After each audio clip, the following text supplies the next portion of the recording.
அஸ்ஸலாமு அலைக்கும் வரஹ்மத்துல்லாஹி வபரகாத்துஹு. என்னுடைய கேள்வி கடன் கொடுக்கறது. ஒருத்தவங்களுக்கு கடன் தேவைப்படுது, அவங்க பிஸ்னஸும் பண்ணிட்டு இருக்காங்க, நல்லா தான் இருக்காங்க. ஆனால் நான் இடம் வாங்க போகிறேன். ஸோ இடம் வாங்குறதுக்காக என்கிட்ட இருக்க காசு எல்லாமே அதில் லாக் ஆயிடுச்சு.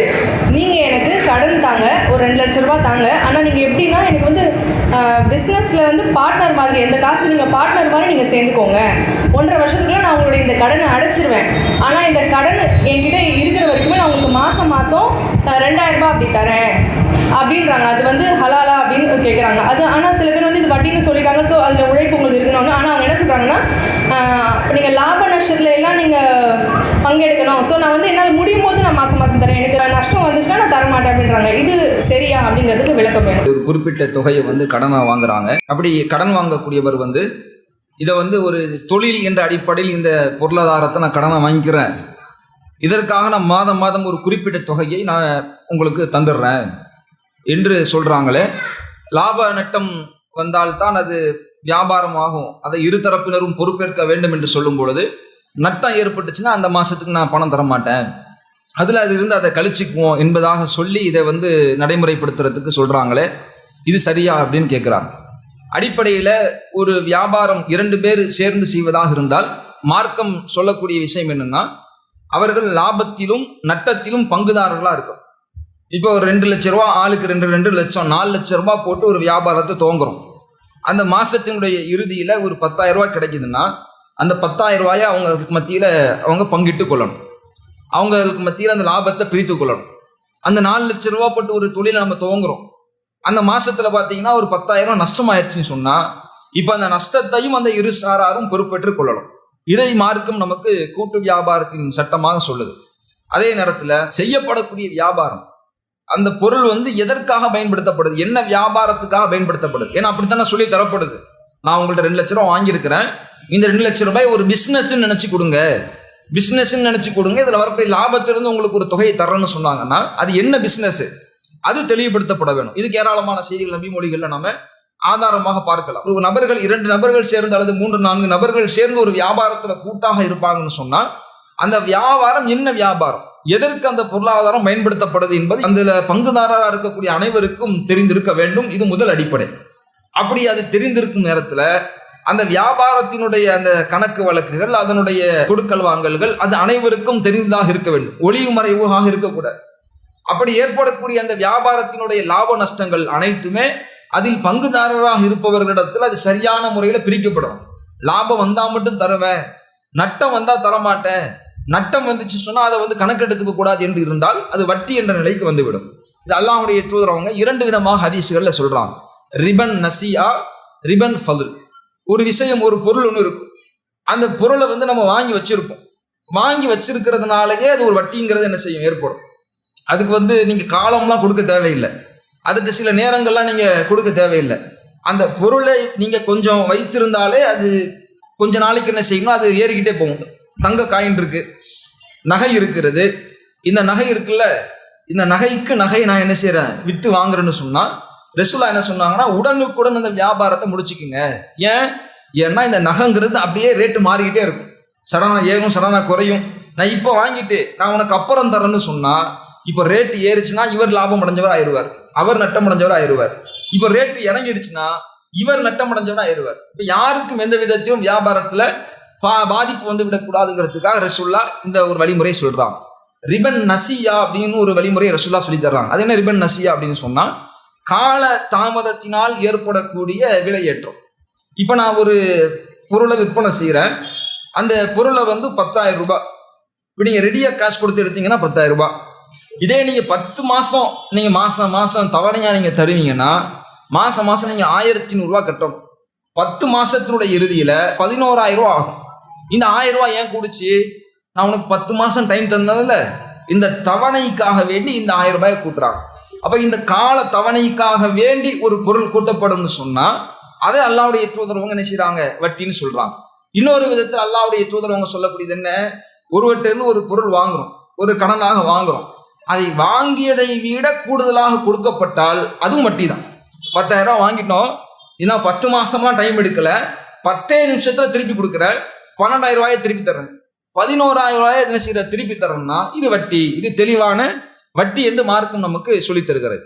இது வியாபாரத்தில் இருந்தா என்ன, வியாபாரம் என்ற அடிப்படையில் செய்தால் என்ன அப்படின்னு சொன்னா, அது வியாபாரம் என்பது உறுதி செய்யப்படும்.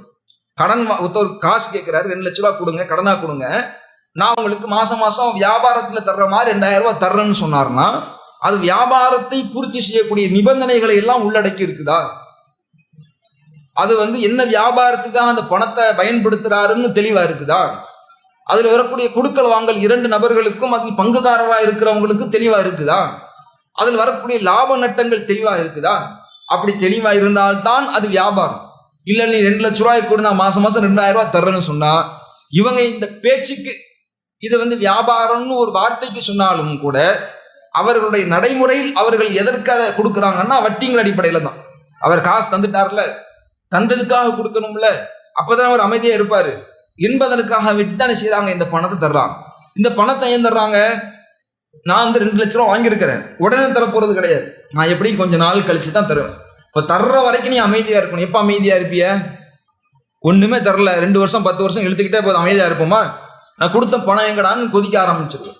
இப்போ அதற்காக வேண்டி அதை ஆஃப் பண்ணணுங்கிறதுக்காக வேண்டி இப்படி கூடுதல் தொகையாக தரப்படுது. இப்படி தரப்படக்கூடியது பிசினஸ் வியாபாரம் என்ற ரீதியில சொல்லி கொடுக்குறாங்க. இது பரவலாக பல இடங்கள் தான் நடக்குது. இப்படி செய்வது கூடாது. அது வியாபாரம் என்று இருந்தால் அது என்ன வியாபாரம் என்பது தெளிவுபடுத்தப்படணும். தெளிவுபடுத்தப்பட்டுருச்சா? அவர் வாங்கின அந்த 2 லட்ச ரூபா நான் இவ்வளவு பணத்தை போட்டிருக்கேன், அல்லது நீங்க தனந்த பணத்தை வச்சு நான் வியாபாரம் செய்யறேன், அதுல இவ்வளவு லாபம் வந்திருக்கு, இந்த தொழிலை செய்யறங்கிறது தெளிவுபடுத்தப்பட்டிருக்குதா? தெளிவுபடுத்தப்பட்டிருந்தால் அது வியாபாரம். தெளிவுபடுத்தப்படலைன்னா அது கடன் தான். அது அப்ப கடனுக்கு அவர் கூடுதல் தொகை தருவார்னு அது வட்டி தான். அது அதுல எந்த விதமான மாற்று கருத்தும் கிடையாது. அப்ப வியாபாரம் தெளிவுபடுத்தப்பட்டாலே ஒழிய அது கடன் என்ற நிலை அடைஞ்சிடும். அப்ப அந்த கடனுக்காக வேண்டி அவர் கூடுதல் தொகையை தருவார்னு சொன்னா அது தெளிவான வட்டி என்ற அடிப்படையில் வந்துருங்கிற காரணத்தினால ஒருத்தவங்க கடன் கேட்கிறாங்க, 2 லட்ச ரூபா கொடுங்க, 10 லட்ச ரூபா கொடுங்கன்னு சொல்றாங்கன்னு சொன்னா அந்த இடத்துல நம்ம தெளிவுபடுத்த வேண்டிய பொறுப்பு நம்ம இடத்துல இருக்கிறது. ஏன்? வட்டிங்கிறது பெரும்பாவமாக நமக்கு சொல்லப்படுகிறது. தஹப்பத்துஹுமு ஷைத்தான். நாளை மறுமையில வட்டி வாங்கினவன், கொடுத்தவன், உன்றவன் எல்லாருமே ஷைத்தான் தீண்டியவனை போன்று பைத்தியமாக எழுப்பப்படுவான் என்று அல்லாஹ் தன்னுடைய திருமறையில கடுமையான முறையில் நமக்கு எச்சரிக்கை செய்வதை பார்க்கிறோம். இப்போ வட்டி என்பது மிகப்பெரிய ஒரு கொடிய பாவமாக இருக்கிற காரணத்தினால அந்த பாவத்தினுடைய சாயல் கூட நம்ம பக்கம் விழுந்து விடக்கூடாது. எந்த ஒரு காரணத்தை சொல்லியும் அந்த பக்கம் நம்ம விழுந்து விடவே கூடாது. அல்லாஹ்வுடைய தூதரும் இதை ஒரு எச்சரிக்கையாக சொல்றாங்க. மறுமையினுடைய நாளில், மறுமையினுடைய நெருக்கத்தில் ஒரு காலகட்டம் வரும், மக்கள் வட்டியை வாங்குவாங்க, அதற்கு வேறு பேர் வச்சுக்குவாங்க, வேறு பேர் வைத்துக் கொண்டு வட்டியை வாங்கக்கூடிய சூழல் எல்லாம் வரும். இன்னைக்கு நிறைய நோ காஸ்ட் இஎம்ஐயா இருக்கட்டும், அல்லது நிறைய பெயர்களில் நீங்க பார்க்கலாம், வட்டி வேறு பெயர்களை என்ன செய்யறாங்கன்னா ப்ராசஸிங் ஃபீஸு, அதே மாதிரி கமிஷன் ஃபீஸுங்கிற பேர்ல வட்டி தான் வாங்குறான். வட்டின்னு கேட்டா எவனும் தரமாட்டான். அப்போ வட்டின்னு கேட்டா தரமாட்டான்னு என்ன செய்யறது? வேற பேரை போடு, வேற பேரை போட்டு அதை புடுங்கு என்று புடுங்கக்கூடிய காட்சியை பார்க்கிறோம். வட்டின்னு கொடுத்தா வாங்க மாட்டான், வட்டின்னு கொடுத்தா வாங்க மாட்டில்ல, அப்ப வேற பேரை போடு, வேற பேரை போட்டு என்ன செய்யறது? அந்த வட்டி பணத்தை கொடுக்கறது. இந்த நகை போன்ற இந்த தங்க ஆபரணங்கள் வாங்கக்கூடிய அந்த கடைகள்லாம் நீங்க பார்க்கலாம், ஆஃபர்னு போடுவான். செய்கூலி இல்லை, சேதாரம் இல்லை, எதுவும் இல்லை, நீங்க நகைக்குண்டான காசை நீங்க குழுக்கள் மாசம் மாசம் தவணை முறையில் நீங்க சேர்த்துக்கிட்டே வந்தீங்கன்னா நீங்க சேதாரம் இல்லாம வரி இல்லாம நீங்க வாங்கிட்டு போயிடலாம் என்று அறிவிப்பாங்க. ஏன் இது? இப்போ நீங்க ரெடியா காசு கொடுத்து வாங்குறீங்க, ஒரு தங்க நகை ரெடியா காசு கொடுத்து வாங்கினா 2 கிராமுக்கு செய்கூலி போடுவான். சேதாரம் கூட ஒரு விதத்தில் அது சரியான ஒரு நடைமுறை இந்தியாவில் இல்லைன்னு சொல்லப்படுது. அது ஒரு பக்கம் இருக்கட்டும். செய்கூலி போடுறான்ல, அதை செய்யறதுக்கான உழைப்புக்குன்னு ஒரு ரேட் வச்சிருக்கிறான்ல, அதை உருக்கி அதை அச்சு எடுத்து அதை பார்த்து செய்யணும், அதுக்கு 2000 ரூபா 3000 ரூபான்னு போடுறான்ல, அந்த பணம் உங்களுக்கு இல்லைங்கிறான். யாருக்கு இல்லை? ரெடியா காசு கொடுத்து எடுக்கிறவருக்கு இல்லையா? அவருக்கு இருக்கு. நீ மாசம் மாசம் காசு கொடுக்குறீல்ல, அவருக்கு இல்லையா?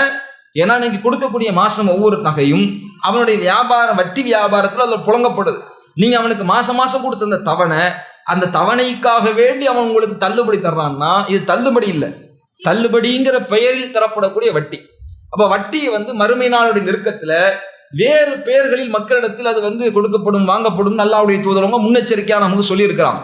அப்படியான ஒரு காலகட்டம் வரும். அல்லாஹ்வுடைய தூதரவங்க எதை சொன்னாங்களோ அது மாதிரியான காலகட்டத்துல நம்ம இருந்துகிட்டு இருக்கிறோம். இது மாதிரியான கால நேரங்கள்ல நம்முடைய இந்த பொருளாதாரங்கள், கொடுக்கல் வாங்கல் என்பது வட்டியினுடைய சாயல் எந்த விதத்திலும் இல்லாத வகையில் நாம் அமைத்துக் கொள்ளணும்னா மார்க்கம் கொடுக்கல் வாங்கல் ரீதியிலான சட்டங்கள்ல என்ன சொல்லியிருக்கு, அதன் அடிப்படையில் நம்ம கரெக்டான முறை நடந்து கொள்வோம்னு சொன்னா அதுல எந்த விதமான குழப்பமும் இல்லாம நம்ம தவறி கூட அந்த வட்டியின் பக்கம் விழுந்து விடாமல் இருப்பதற்கு நமக்கு பேணுதலாக இருக்கும்.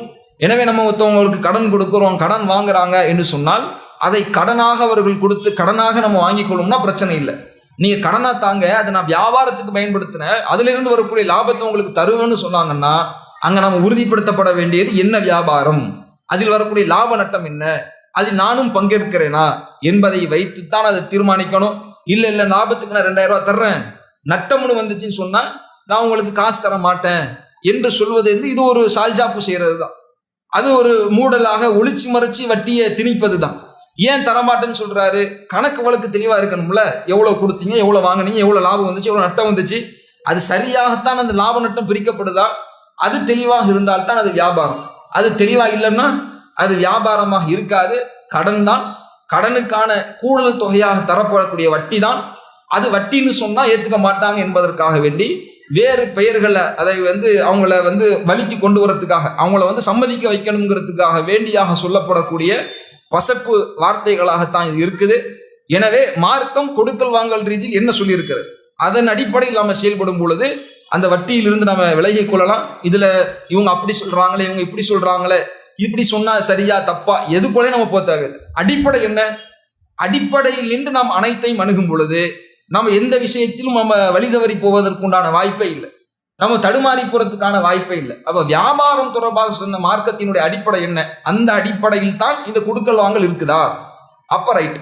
இல்ல கடன் என்ற அடிப்படையில் கொடுக்கல் வாங்கல்னு சொன்னா அதுக்கு மார்க்கம் என்ன சொல்லியிருக்கு, அதன் அடிப்படையில் இருக்குதா, அப்ப ரைட். இல்ல இல்ல இது மார்க்கம் சொன்ன வியாபாரத்திற்கான அடிப்படைகளில் இந்த கொடுக்கல் வாங்கல் இல்லை என்று நமக்கு தெரிய வந்து சொன்னா அப்ப அங்கு கூடுதல் தொகையாக தரப்படுவது கண்டிப்பாக லாபமாக இருக்காது, தெளிவான வட்டியாகத்தான் இருக்கும்.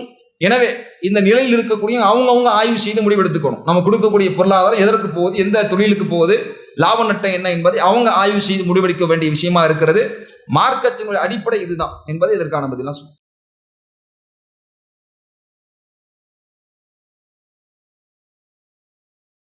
நட்டம் என்ன என்பதை அவங்க ஆய்வு